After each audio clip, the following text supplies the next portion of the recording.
2017, and we now live in a world where everyone seems to be trying to get rid of bezels, whether it's on monitors, TVs, or smartphones. And I've already seen LG's G6 and Samsung's S8 Plus, but Sony wanted me to see this, the XZ Premium, which is a flagship phone. It's got some very, very nifty features, but it lacks a more modern design and one of those tall aspect ratios that it seems everyone is talking about.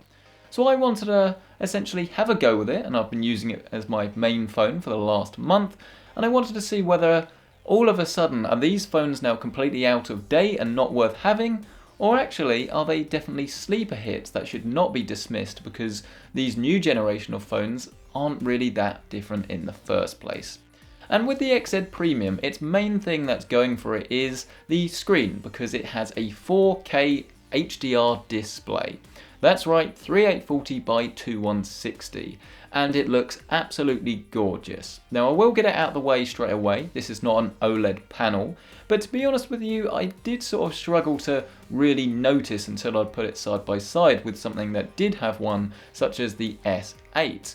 And while blacks are obviously going to be better on the OLED panel, this screen is still excellent with great colour, and because everything on screen is 4K, it doesn't matter whether you're in the menus or whether you're looking at 4K video, it's going to be in 4K, and it is super sharp. Whether it's that noticeable compared to something that uses a 1440p display, not really sure to be honest with you, and I wouldn't really say that it's actually something that is worth going out and getting just because of that screen, but it does look very, very good. Elsewhere on the front though, you've probably noticed that it has very, very fat bezels. It's very chunky, and while it does feel quite nice in the hand, it definitely doesn't look the most modern. One of the benefits of this design though means that you've got stereo speakers on the front, which means when you're watching a movie or some YouTube or just listening to anything, you're going to get it coming out of the front of the phone and from the left and the right, versus the absolutely horrible speaker on the S8, sort of down the bottom, and it just sounds a bit naff. And I'm not saying that this is the best speaker setup I've ever heard, because it's not, but it is definitely a noticeable step up versus some of the other smartphones I've tested this year. Elsewhere on the phone, on the base you've got USB Type-C, and then on the top a headphone jack. Both the top and the bottom use a metal finish, whereas the left and right hand sides unfortunately do use plastic. The left hand side does feature a slot that can be used to put your SIM card in and your micro SD, and then on the right you've got a fingerprint sensor on my UK version, as well as a volume rocker, and Sony have actually decided to include a dedicated camera button here as well, which means that if you do want to pull this phone out of your pocket and quickly have a snap taken or record some video, it's very useful, and while it does accidentally activate from time to time, it's something I would miss if I switched to a different system.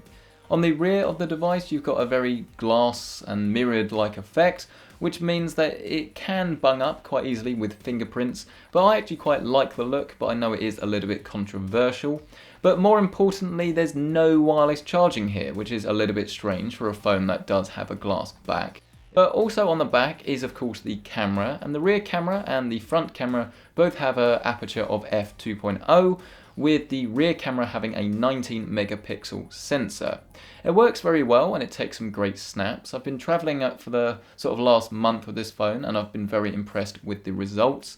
The main thing really is that it's not going to be quite as good as the S8 in low light because of that aperture, but I don't think many people are going to have any real complaints with this camera. The only thing really is the fact that optical image stabilization is sadly not here, but from my experience it's not been that noticeable. But if you do find yourself taking a lot of low light photos, then unfortunately this will affect you. If you want to take video on the other hand, this is something that Sony really are marketing as a great option, mainly because they've got a big party trick up their sleeve, which is super slow motion, which is 960 frames a second, which means that a second of video is going to last a lot longer than a second when you come to play it back. Unfortunately, because this is such a processor intensive thing to do, it means that it's not actually that usable for a lot of things. Not only are you going to need to have a subject that is going to look good in slow motion, but you're going to need to have very good lighting for it to work well, and the quality, although it says it's 720p, it definitely doesn't really look it, to be honest with you. But the fact of the matter is, if you're watching something like the Formula 1 racing, like I was a couple of weeks ago, you can see a Formula 1 car essentially stop in real time. You just got to be aware that it's not really going to be that useful on a day-to-day basis, and when you are in the right place at the right time, there are quite a few limitations that stop this from being super impressive, but you definitely can get some interesting results. As far as the performance of the phone goes though, thanks to this Snapdragon 835 and the 4GB of RAM, it's just a breeze to navigate through whatever it is you're doing really, and performance generally is slick. It doesn't matter whether you're browsing the web, looking at photos or using the Google Now Assistant, it all works very nicely indeed. And this is partly helped by the fact that Sony have decided to go for a skin that's not really as over the top as LG and Samsung, and I've actually used a Sony skin, which is a first. Normally I switch immediately to a different launcher, but I've been quite content using the Sony one here. Battery life was always a little bit of a concern with me for this phone because it only has a 3230 mAh battery compared to the larger batteries on both the G6 and the S8 Plus. And of course this has a 4K display, which means that you're going to need more power to actually drive those pixels, which is going to end up in a disaster, I thought. Because actually, I think this phone is definitely better than the S8 Plus for battery, and probably quite similar to the G6. It managed to last me the entire day, pretty much about 95% of the time. I mean, there were some occasions where it would sort of die around about 10:30 after really heavy use, but I've never really had to have any worry because this charges up really quickly as well. So if I am going out in the evening, give it half an hour of charge, it will be absolutely fine. So really that's everything you need to know about the XZ Premium. It's a very good phone and I've thoroughly enjoyed using it for the last month. But back to the original question. It's got a very, very chunky bezel. Does this matter?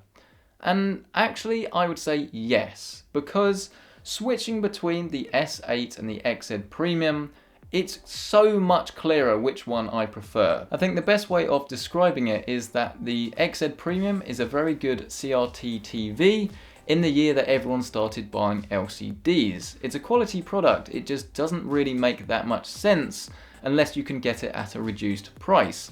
And if you can do that, I really do think it's worth it because I genuinely do like the XZ Premium a lot, and it has a lot going for it. It's just, its features don't add up to enough to actually make it warrant for going that bezel-less design, despite the fact that having two speakers on the front is definitely something I'm going to miss. But there you go, let me know what you thought of this video by leaving a like on the video if you liked it, dislike it if you didn't. Comment down below. If you want to see some reviews of the S8 Plus and the LG G6, you can find them in the top right hand corner, and subscribe for more videos just like this. I'll see you next time.